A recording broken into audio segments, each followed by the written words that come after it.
I don't think I'll be flying anytime soon. This happened to me during the second week of August. I was flying from Ottawa to London for my last week of summer vacation, before my final year of university. When I arrived at my city's airport, it was still dark outside. I thanked and tipped the driver before collecting my bag and entering the building. Now I've traveled before, but usually during the afternoon or evening. So when I walked in and it was silent, I was slightly freaked out. No footstep, no wheels rolling on the floor, no disgruntled passengers complaining that they're going to be late. It suddenly occurred to me that during the drive by the airport, I hadn't seen a single car or taxi, or any police vehicles in that matter, and they've always been parked by the doors. I checked the weight of my bag and moved over to one of Air Canada's check-in desks. No one. I glanced up at the overhead security camera and stared hard at it. There was a small red light staring back. It made me feel uneasy, so I looked back at the desk. Still no one. I looked around for a bell or a button to press, and when I couldn't find one, I worried that maybe I had gotten my itinerary mixed up, and this part of the airport was closed. At this point, I had my back to the desk and was about to call another cab to come get me, when a voice came from behind me. "How can I help you today, miss?" Startled, I cursed loudly and spun around. A man was sitting behind the desk, hands folded neatly in front of me. There was something about that smile. It seemed warm and friendly, but there was something underneath that facade. Something lurking just deep enough that I couldn't make it out, but visually enough that it made me feel off. I apologized for cursing, stating that he had frightened me, as I hadn't heard him sit down. He frowned at that and remarked that he had been sitting when he called me over. From the line of weary travelers? This time, it was my turn to frown. I looked over my shoulder and around the floor. Still no one had come around. No sounds, not even that annoying hymn that seems to be everywhere in airports. I didn't say anything. I completed the check-in process with my hair standing on end and moved into security. As I walked by the first time, it was empty bins stacked at the beginning of each line. Lights off. I stopped at the bathroom for a quick pee break, and when I stepped back out, there was a rustling noise coming from the security checkpoint. Still no other passengers, just two tired-looking men. As I stepped up to them, one turned to face me and asked, "Traveling by yourself today, or are they with you?" He jabbed a finger over my shoulder at the empty hall behind me. I shook my head, not wanting to say anything to him. I took my belt off, emptied my pockets, and walked through the x-ray. It ringed loudly, a sign that it had detected something. Just as I was about to walk back through, my bag came through the x-ray machine. And with a smile, not unlike that of the check-in employee, he told me I was free to go. I grabbed my bag and shoved my coins and phone back into my pockets. I didn't bother putting my belt back on. I just grabbed it and booked it out of there. While I had been standing there, I had felt dread overwhelming and crushing, like something horrible was about to happen to me or this airport. The looming shadows that seemed to be ever growing in the corners and behind walls did nothing to help my uneasiness. Just as the security checkpoint was about to disappear from view, I casted a last look at them, empty and dark. All the restaurants, food stands, and shops were closed and dark. Not a soul walked along the halls with me. The halls themselves were dark, and every time I turned a corner, I kept expecting something to jump out at me. I made it to my gate and took a seat by the door. I got my phone out, wanting to play some games. No service and no Wi-Fi. I settled on reading some previously downloaded Shakespeare. A light above my suddenly flickered. A loud roar echoed through the empty building. I screamed in fear.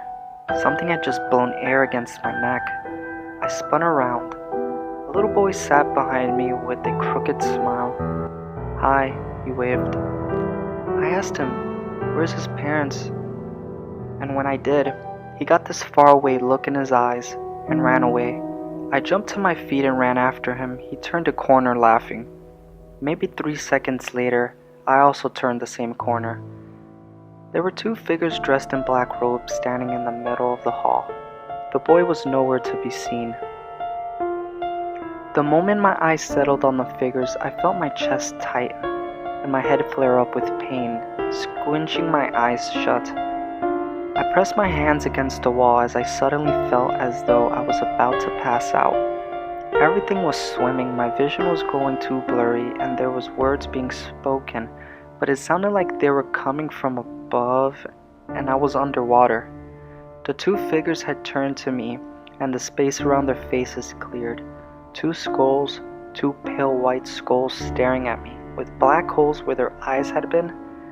If they had ever been anything other than skulls, I pinched myself, convincing that this had to be a weird fuck-ass dream.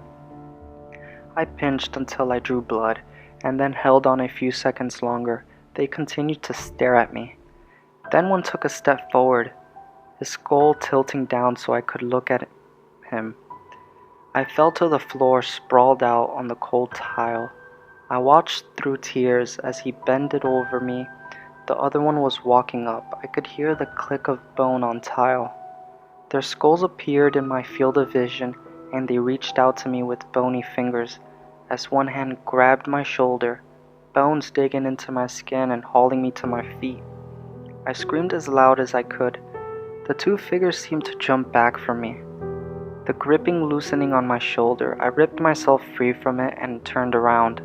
The boy was there, still smiling with that crooked smile, but then he began to change. The roaring sound from earlier returned, louder and more furious. I felt cold, and as though I was sweating. Black stars dotted my vision. The boy no longer looked like a boy. His face was dark, decaying, and his cheeks hollowed. His eyes were sunken in, dark and holding a warning. He was bloated and stunk of death and something moldy. He lifted a hand, his fingers long and bare of skin. Have you ever seen a degloving injury? If yes, that's what his fingers look like. If no, don't look it up. His grin was still there, but now it was stretched impossibly wide, from ear to ear.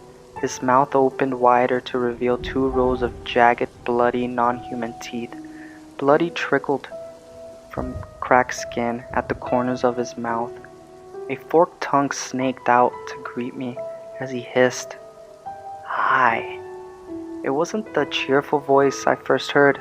The voice was low, horsey. It sounded as though something was caught in his throat. I threw my bag at him and took off running in the opposite direction. I didn't wait to see if I got him. I don't remember much after that. I just ran and ran through the dark halls of the airport. They found me curled up in a fetal position, in that place where the bags get taken and sorted after a flight. I have no idea how I got there. When the police arrived, I was shown the security footage. At 4 a.m. I entered the airport and went to check in. There was plenty of other people around, in line, behind and in front of me, and all the check-in desks were open with someone behind them. Security was the same. The footage showed me walking to my gate and taking a seat. Soon after I turned around, a little boy standing behind me waved with a smile, then got up and walked back to his parents who had gestured for him to come back to them. A moment after I got up and ran down the hall, pausing once, I rounded a corner. I then collapsed against the wall. By this point, other people had gotten up and approached me, 2 men in front of me. I screamed and shoved them away as they tried to help me up. I turned and froze, staring at nothing. After a moment, I threw my bag into the air and ran away. I then disappeared as I ran into the path of another security camera. It also showed that both times I had heard the roaring sound, one of those car thingies that take passengers to gates and whatnot had been passing by. They asked me what I could remember between checking in and when they found me. I lied and I said that I couldn't remember anything after paying my taxi driver. They had me admitted to a hospital where I got a evaluation done. The expected questions followed. Do you smoke? No. Do you take any drugs? just insulin for my type 1 diabetes and the occasional Tylenol or ibuprofen. Do you drink? Not really. My last drink was the last week of June when I celebrated graduating high school. Just took a few shots. Have you hit your head recently? No. Has anything like this happened before? No. They didn't find anything, and after 7 days I was discharged. Another week has passed since, and I still have no idea what made me see what I saw. I didn't take my flight to London.